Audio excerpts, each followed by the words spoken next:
일본 국채 금리가 18년 만에 최고치를 찍었습니다. 1.95%, 숫자만 보면 별것 아닌 것 같죠? 하지만 30년 동안 거의 0%였던 나라에서 이 정도 금리는 엄청난 변화예요. 그리고 이 변화가 당신의 주식 계좌를 폭락시킬 수 있습니다. 이건 과장이 아닙니다. 지금 이경 9,400조 원, 한국 1년 예산의 약 50배에 달하는 돈이 지금 움직이려 하고 있거든요. 이 돈의 이름은 바로 엔캐리 트레이드입니다. 많은 사람이 이 단어를 뉴스에서 들어봤을 겁니다. 하지만 정확히 뭔지 아는 사람은 거의 없죠. 쉽게 말하면 이렇습니다. 일본에서 거의 공짜로 돈을 빌려서 전 세계에 투자하는 거예요. 미국 주식, 한국 채권, 비트코인까지 말이죠. 그런데 일본이 금리를 올리면 어떻게 될까요? 이 돈이 한꺼번에 일본으로 돌아갑니다. 그 과정에서 전 세계 자산 가격이 폭락하는 거죠. 실제로 1년 전인 2024년 8월에 이런 일이 벌어졌습니다. 일본 니케이 지수는 마이너스 12%, 역사상 최대 하락폭이었어요. 코스피도 하루 만에 8% 넘게 빠졌고요. 비트코인은 25센트나 급락했습니다. 그리고 지금 똑같은 상황이 다시 만들어지고 있습니다. 일본은 금리를 올리려 하고 있고 반대로 미국은 금리를 내리려 하고 있죠. 이 두 가지가 동시에 일어나면 엔캐리 청산이 가속화됩니다. 오늘 이 영상에서는 엔캐리 트레이드가 정확히 무엇인지 알려드립니다. 왜 일본 금리가 오르면 내 주식이 떨어지는지 그 연결고리를 파헤칩니다. 그리고 2026년을 어떻게 대비해야 하는지 구체적인 전략까지 정리해드리겠습니다.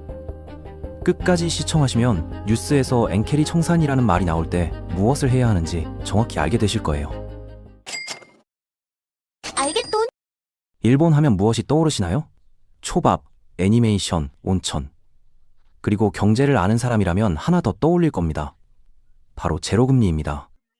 일본은 무려 30년 가까이 금리가 거의 0%였죠. 세계에서 가장 싸게 돈을 빌릴 수 있는 나라였는데 지금 이 일본이 변하고 있습니다. 일본의 장기금리 지표인 10년물 국채 금리를 보면 최근 1.95%까지 치솟았습니다. 2007년 이후 18년 만에 가장 높은 수준입니다. 숫자만 보면 감이 안 올 수 있어서 비교를 해보죠.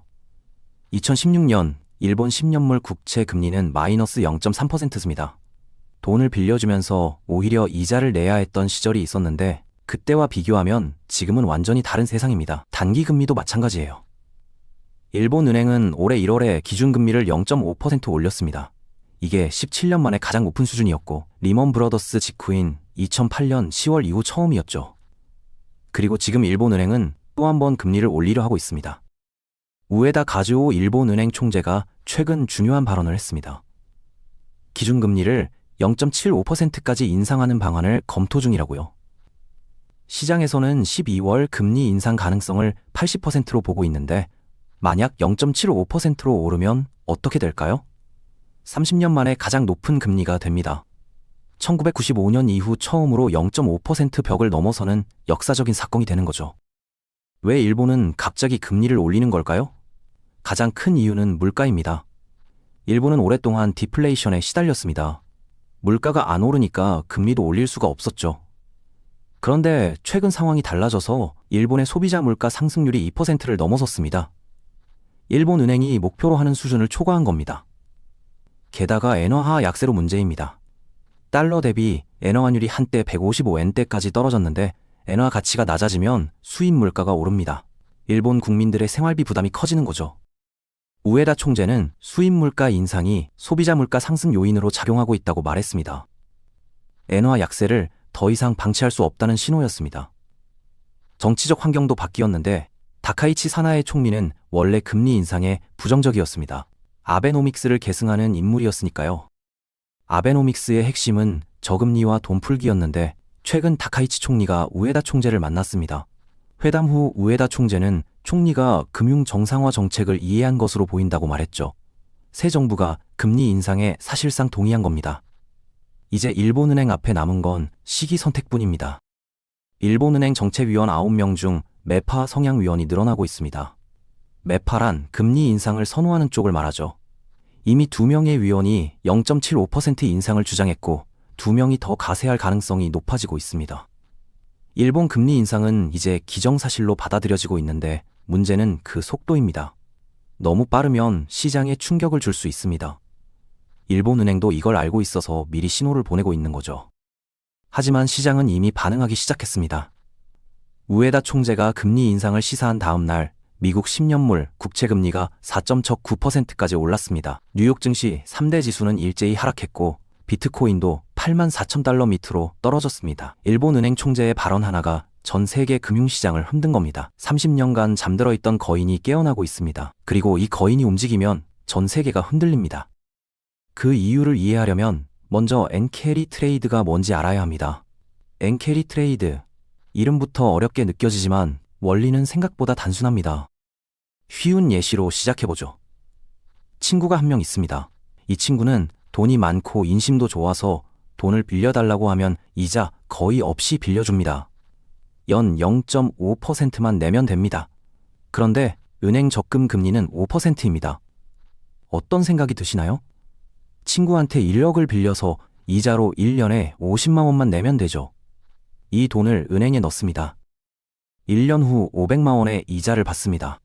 친구한테 50만 원 갚고 나면 450만 원이 남습니다. 내 돈 한 푼 안 쓰고 450만 원을 번 겁니다. 이게 바로 캐리 트레이드의 핵심입니다.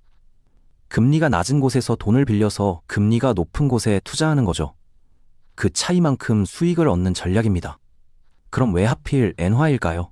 앞서 말했듯이 일본은 30년 가까이 제로금리였습니다. 세계에서 가장 싸게 돈을 빌릴 수 있는 나라였죠. 미국 금리가 5%일 때 일본은 0.1%였습니다. 그 차이가 무려 4.9%포인트입니다. 일본에서 돈을 빌려 미국에 투자하면 이 차이만큼 벌 수 있습니다. 물론 실제로는 환전 비용도 있고 여러 가지 수수료도 들지만 기본 원리는 똑같습니다. 싸게 빌려서 비싸게 굴리는 겁니다. 엔캐리 트레이드는 누가 할까요?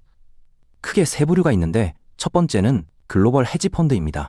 이들은 수천억, 수조 원 단위로 움직입니다. 두 번째는 일본의 기관 투자자들입니다. 일본 연기금, 보험사, 은행 같은 곳들인데 일본 국내 금리가 너무 낮으니까 해외에서 수익을 찾는 겁니다. 세 번째는 개인 투자자들입니다. 일본에서는 이들을 와타나베 부인이라고 부릅니다. 와타나베는 일본에서 강흔한 성씨 중 하나죠. 평범한 일본 가정주부들이 엔캐리 트레이드에 뛰어들었습니다. 집에서 컴퓨터로 외환 거래를 하는 겁니다. 일본 엔화를 팔고 호주 달러나 뉴질랜드 달러를 삽니다. 이 나라들은 금리가 높거든요. 그냥 들고만 있어도 금리 차이만큼 돈이 들어오는데 2000년대 중반에 이런 투자가 유행처럼 번졌습니다. 엔캐리 트레이드로 번 돈은 어디로 갔을까요? 가장 많이 간 곳은 미국입니다. 미국 국채, 미국 주식, 특히 기술주에 많이 들어갔습니다. 신흥국 채권에도 상당히 투자됐고요. 부동산, 원자재, 가상자산까지 전 세계 거의 모든 자산에 엔캐리 자금이 들어가 있습니다. 여기서 중요한 게 있습니다. 엔캐리 트레이드에는 치명적인 약점이 있는데 바로 환율입니다. 아까 예시로 돌아가 보겠습니다. 친구한테 1억을 빌렸는데 1년 후 갚을 때 상황이 달라졌습니다. 친구가 갑자기 원래 1억이었는데 이제 1억 1천만 원으로 갚아야 한다고 말합니다. 환율이 바뀐 겁니다. 이러면 어떻게 될까요? 적금 이자로 500만 원 벌었는데 1천만 원을 더 갚아야 합니다. 오히려 500만 원 손해를 보는 거죠.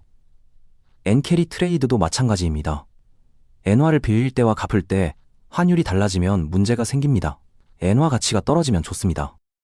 빌린 돈의 실질 가치가 줄어드니까 갚을 때 더 적은 돈으로 갚을 수 있습니다. 하지만 엔화 가치가 오르면 반대입니다. 갚아야 할 돈이 늘어납니다. 금리 차이로 번 돈보다 환율 손실이 더 클 수 있습니다. 그래서 엔캐리 트레이드는 엔화가 약세일 때 잘 작동합니다. 엔화가 계속 떨어지면 금리 차익에 환차익까지 더해져 이중으로 돈을 버는 겁니다. 실제로 지난 몇 년간 이런 상황이 이어졌습니다. 일본 금리는 바닥이었고 엔화는 계속 약세였으니 엔캐리 트레이드를 하는 사람들에게는 황금기였죠. 하지만 상황이 바뀌면 어떻게 될까요? 일본 금리가 오르고 엔화가 강세로 돌아서면 금리 차이는 줄어들고 환율 손실까지 발생합니다. 이중으로 손해를 보는 겁니다. 이때 투자자들은 빨리 빠져나려고 합니다. 해외에 투자했던 돈을 팔고 엔화로 바꿔서 빚을 갚는 거죠. 이걸 엔캐리 청산이라고 합니다. 문제는 모두가 동시에 이 생각을 한다는 겁니다. 한두 명이 빠져나가는 건 괜찮지만 수천, 수만 명이 동시에 빠져나가려 하면 자산 가격이 폭락합니다. 엔화 수요는 폭증하고요. 이게 바로 엔캐리 청산의 공포입니다. 그리고 이 공포가 현실이 된 적이 있습니다. 바로 1년 전 블랙 먼데이였습니다. 이경 9천 착조 원. 도대체 얼마나 큰 돈일까요? 감이 잘 안 오실 텐데 한국의 1년 국가 예산이 약 610조 원이니 이경 9,400조 원은 이것의 43배가 넘습니다. 다른 비교도 해보죠. 삼성전자 시가총액이 약 400조 원입니다.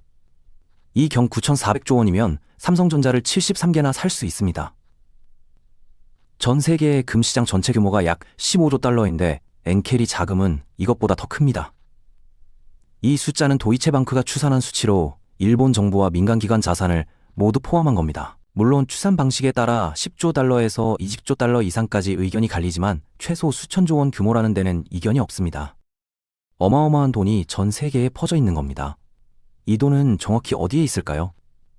가장 많이 간 곳은 미국, 특히 미국 국채에 엄청난 돈이 들어가 있습니다. 일본은 미국 국채 최대 해외 보유국으로 그 규모가 1조 달러를 넘습니다. 하나로 약 1,400조 원이 넘는 돈이죠. 중국보다도 많이 갖고 있어서 미국 입장에서 일본은 가장 큰 채권자인 셈입니다. 미국 주식, 특히 애플, 마이크로소프트, 엔비디아 같은 기술주에도 상당한 자금이 투입됐습니다. 일본 투자자들은 세계 최대의 미국 기술주 매수 세력 중 하나이며 나스닥 지수가 오르는데 일본 돈이 한몫했다는 얘기도 있습니다. 신흥국에도 많이 갔습니다. 브라질, 멕시코, 인도네시아 같은 금리가 높은 나라들이죠. 브라질 기준금리는 한때 13%가 넘었는데 일본 0%와 비교하면 엄청난 차이입니다. 금리 차이가 크니까 수익도 커서 신흥국 채권에 엔켈이 자금이 대거 유입됐습니다. 유럽에도 일부 들어갔고 독일, 프랑스, 영국 등 선진국 채권과 주식에 투자됐습니다. 가상자산 시장도 예외가 아닙니다. 비트코인, 이더리움 같은 암호화폐에도 엔켈이 자금이 흘러들어갔으며 정확한 규모는 알 수 없지만 엔켈이 청산 때마다 비트코인이 같이 떨어지는 건 우연이 아닙니다. 부동산 시장에도 영향을 미쳤는데 미국, 호주, 동남아시아의 상업용 부동산, 대형 오피스 빌딩이나 물류센터 같은 곳에 일본 자금이 많이 들어가 있습니다. 여기서 중요한 점은 엔켈이 자금의 주체가 다양하다는 겁니다.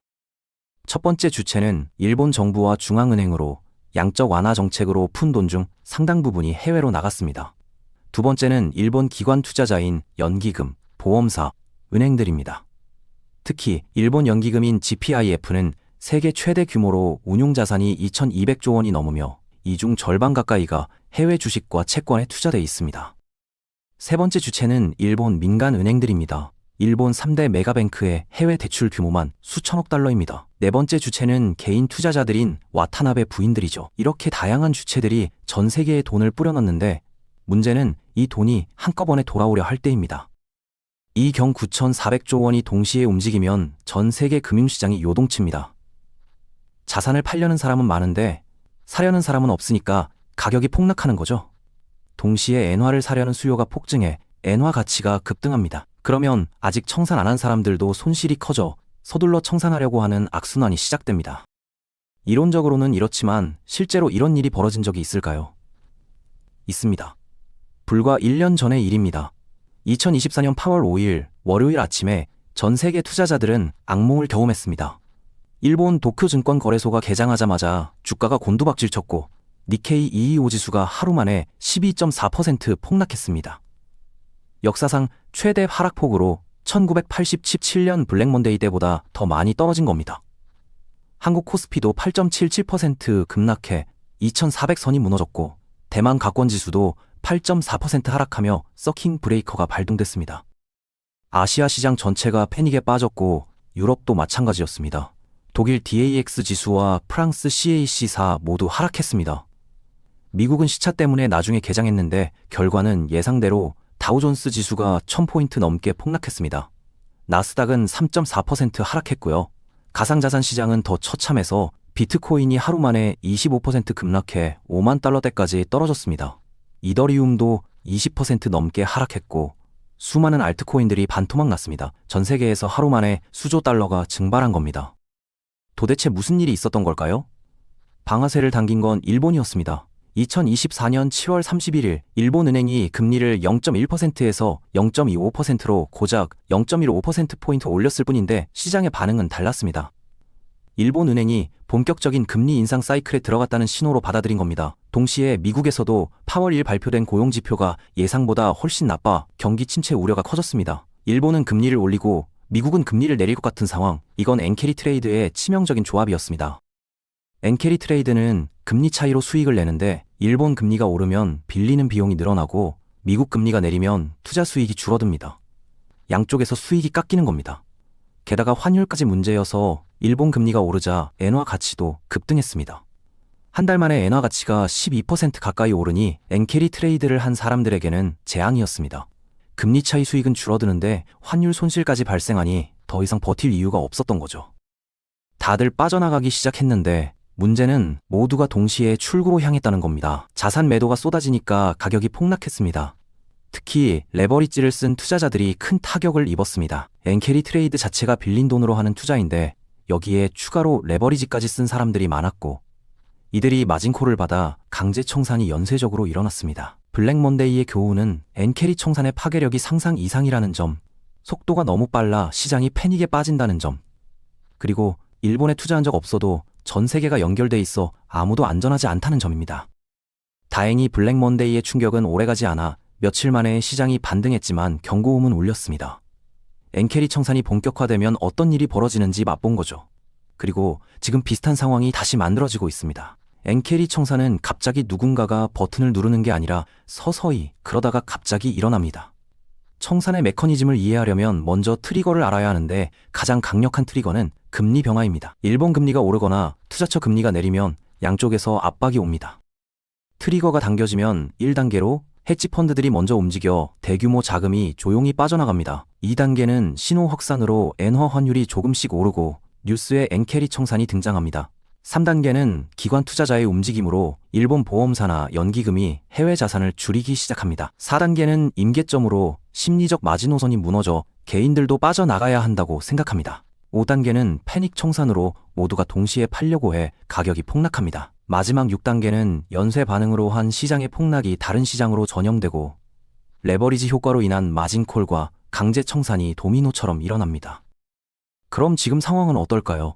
일본의 금리 인상 신호, 미국의 금리 인하 전망 등 1년 전 블랙 먼데이 직전과 비슷한 조건이 갖추어지고 있습니다. 하지만 똑같지는 않습니다. 지금 상황을 정확히 이해하려면 미국에서 무슨 일이 벌어지고 있는지 알아야 합니다. 바다 건너 미국에서는 정반대 상황이 벌어지고 있는데 일본이 금리를 올리려 할 때 미국은 금리를 내리려 하고 있죠. 미국 연준은 인플레이션을 잡으려 금리를 올렸다가 경기 둔화 우려로 내리기 시작했습니다. 시장은 12월 금리 인하 확률을 87%로 보고 있습니다. 그런데 연준 내부가 매파와 비둘기파로 심하게 갈라져 있습니다. 비둘기파는 고용 둔화를 우려해 금리 인하를 주장하고 매파는 인플레이션을 우려해 신중론을 펼칩니다. 여기에 트럼프 대통령의 정치적 압력까지 더해져 불확실성이 커지고 있습니다. 연준은 금리를 내리면 물가가 오르고 안 내리면 경기가 나빠지는 딜레마에 빠져 있습니다. 다시 엔캐리 트레이드로 돌아오면 미국과 일본의 금리 방향이 엇갈려 금리 차이가 줄어들고 환율도 움직여 엔화가 비싸지게 됩니다. 엔캐리 투자자들에게는 수익은 줄고 빚 부담은 커지는 이중 악재라 청산 압력이 높아질 수밖에 없습니다. 시장은 12월 둘째 주를 고비로 보고 있습니다. 미국 FOMC와 일본 금융정책결정회의가 연달아 열리는데 이 결과에 따라 엔캐리 청산의 방향이 결정될 겁니다.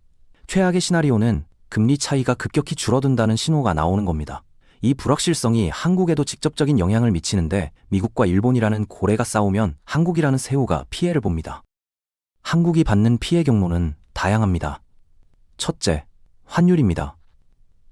엔화 가치 급등은 원화에도 영향을 미쳐 변동성을 키웁니다. 둘째, 주식시장입니다.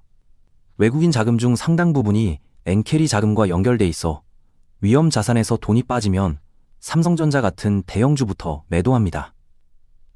셋째, 채권시장입니다. 외국인이 한국 국채를 팔면 금리가 올라 기업과 가계의 이자 부담이 커집니다. 넷째, 부동산 시장입니다. 금리 상승은 부동산 수요를 줄이고 특히 외국인 투자 자금이 빠지면 상업용 부동산 가격이 하락할 수 있습니다. 다섯째, 심리적 충격입니다. 1년 전 경험 때문에 시장이 과잉 반응할 가능성이 높습니다. 가상자산 시장도 엔캐리 청산에 직격탄을 맞습니다. 비트코인은 위기 상황에서 위험 자산으로 움직이며 1년 전 블랙 먼데이 때도 주식보다 더 많이 떨어졌습니다. 가상자산 시장에도 엔캐리 자금이 들어와 있고 레버리지 비중이 높아 연쇄 청산이 쉽기 때문입니다. 글로벌 유동성이 줄어들면 가상자산 시장은 즉각 반응하므로 비트코인 투자자도 일본은행 뉴스를 챙겨봐야 합니다. 앞으로 전망에 대해서는 2026년 상반기 위기설과 학습 효과로 인한 낙관론이 엇갈립니다. 하지만 달러당 엔화 환율 150엔이 깨지거나 일본 국채 금리가 2%를 넘으면 위험 신호로 봐야 합니다. 2026년은 불확실성의 해가 될 것이지만 위기는 기회이기도 합니다. 엔캐리 청산으로 자산 가격이 폭락하면 싸게 살 수 있는 기회입니다. 대공황이나 금융위기 때 현금을 쥐고 있던 사람들은 큰 부를 쌓았습니다. 엔캐리 청산도 준비된 사람에게는 기회가 됩니다. 구체적인 실천법을 정리해드립니다. 첫째, 위기 때는 현금이 왕이니 현금 비중을 평소보다 높여두세요. 둘째, 바닥을 알 수 없으니 분할 매수 계획을 세우세요. 셋째, 회복할 때 먼저 오를 우량 자산을 선별하세요. 넷째, 폭락장에서 버티려면 빚으로 투자하지 마세요. 마지막으로 환율 알림 설정, 레버리지 축소, 현금 비중 20% 이상 확보, 사고 싶은 우량주 리스트 만들기를 실천하세요. 이것만 해둬도 엔캐리 청산이 와도 당황하지 않고 기회를 잡을 준비가 되는 겁니다. 오늘 영상의 핵심은 엔캐리 청산은 언제든 다시 올 수 있고 그 파급력은 강력하지만 미리 알고 준비하면 기회가 된다는 것입니다. 돈의 흐름을 읽는 자가 부자가 됩니다. 오늘 영상이 도움이 됐다면 구독과 좋아요 부탁드립니다. 감사합니다.